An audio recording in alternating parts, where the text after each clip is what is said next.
many of you would have a better work experience if everyone around you was more accountable? Hello? Yes? You want that? Okay. If that's true, how many of you have thought about holding someone accountable to something they need to be doing, and then your next thought is, it's just easier to do it myself? Let me see. Yeah. So you don't necessarily really want this fantastic, amazing, productive, purposeful, performance-enhancing thing called accountability if you're a control freak. Didn't take long. If you're a control freak, if in your communication style you have a tone. There are some people that invite people to participate, but they do so with a tone. Now, that tone speaks louder than anything they're saying. To invite people to be a part of and to help out and to do things, they have a tone. Leaders sometimes have a tone. If you're not sure you have a tone that is problematic, ask at home for free. You will get executive coaching. There are also some people in this whole adventure of accountability that would rather be right than effective. Have you ever met someone who'd rather be right than effective? Yeah, they're annoying too. And then there are the control freaks. Things have to be done a certain way because I am so experienced and I have done this so long. I know the best way. Don't do it that way, do it this way. And then people just say, okay, fine. If you're not sure you're a control freak, once again, ask at home for free. You will get feedback. And I've heard personal stories of how this has impacted people's lives. But for you, feeling stretched each day and maybe even stressed, this could be your life. Some days you feel like a firefighter or you're just playing a big game of whack-a-mole all the time. Because you got to run around and make sure things are taken care of. And if your phone message says if you want the janitor, press 1. If you want the program director, press 1. If you want the CEO, press 1. It's all me. I'm all of it.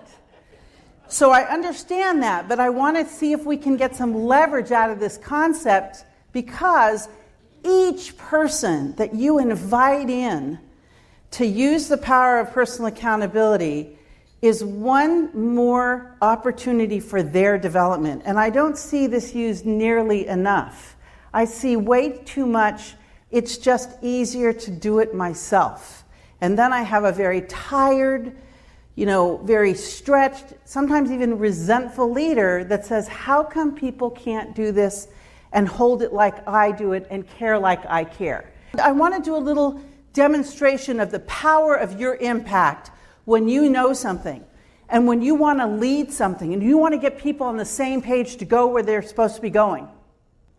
As a leader of the organization, I would say, all of us need to see it. All of us need to feel it, the power and the purpose. We're going in this direction, and we're going to start with a new program, and we're going to start to collaborate with people. It's going to be great. It's going to be change. It's going to be different. It's our future.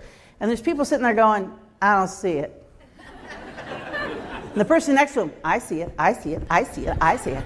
The person like, yeah, I don't see it. Oh, and it's so great, and it's so clear, and we're going there. And the person's like, yeah, I don't see it.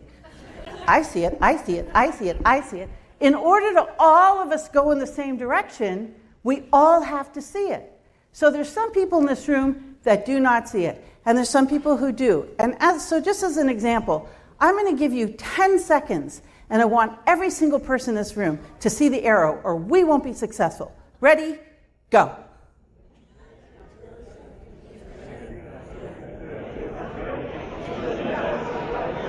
Five seconds.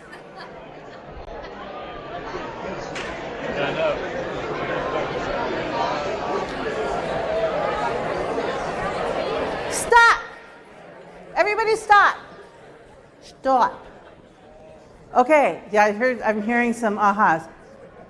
Who still doesn't see it? Raise your hand. Who still doesn't see it? There's still some people that don't see it. How could someone in this room be a leader and be absolutely certain everyone in the room sees it? How could someone in this room be a leader to make absolutely certain everyone in this room sees it? I'm waiting. Here we go. Dun, dun, dun, dun, dun. Boom. And it's now 20 years on to doing this work of watching a transformation of leaders who stop treating accountability as a transaction and start making it personal. So in the organizations I work in, there's endless fuel for understanding accountability a different way, because the phone call comes because a lack of accountability is so frustrating. Do you get frustrated when someone isn't accountable and they finger point and blame? It's so frustrating. So we had to have something, and most of them want, come in here and teach us. I want accountability right now. That's inviting. So the first thing I asked the leader was, were you clear? Are the people you're asking to do what you're asking them to do capable? Do they know how to do what you're asking them to do? Have you discussed the differences in the way people do their work? Have you noticed there's a Gen X and a Jerry X? You know, there's differences in the way we do work, and we get into fights. Are you rewarding activity or are you rewarding result? Well, why are we talking about me? I want to talk about them. I want you to tell me how to make them more accountable, because you're the problem. If you don't have the level of accountability you want around you, look in the mirror. Now, I finally had the lesson of why it's so important to understand people do things different ways. This is one of the most motivating concepts, if you can get it, in terms of who you are and how you get people to get things done where it doesn't burn them out. My husband and I, after he learned the meaning of the word we, moved on to the next lesson in our marriage. And it was the day we combined our households and moved in together. And on that day, I said to him, first weekend of our marriage, and now we're living in one house, I said, I'm going to go outside and mow the lawn.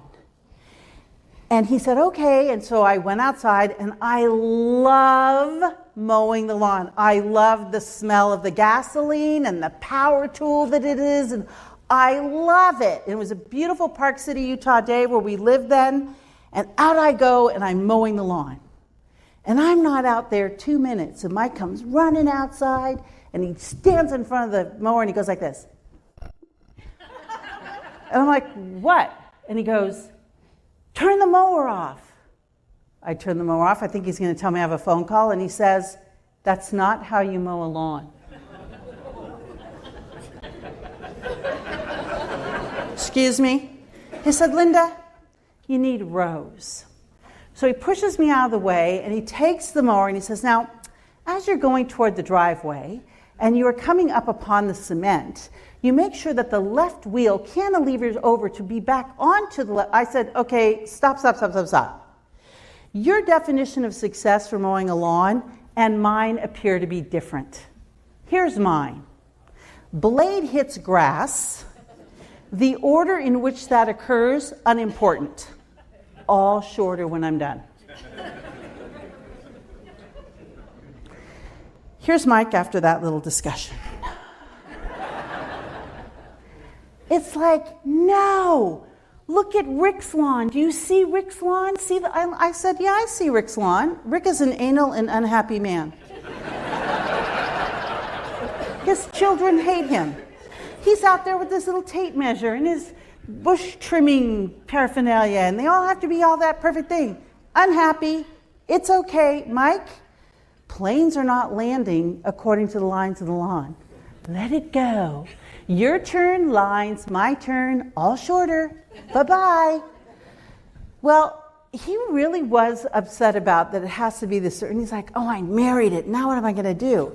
It's like, really? I mean, if you go back to your organization, if you ask someone to do something and it has to be your way, really?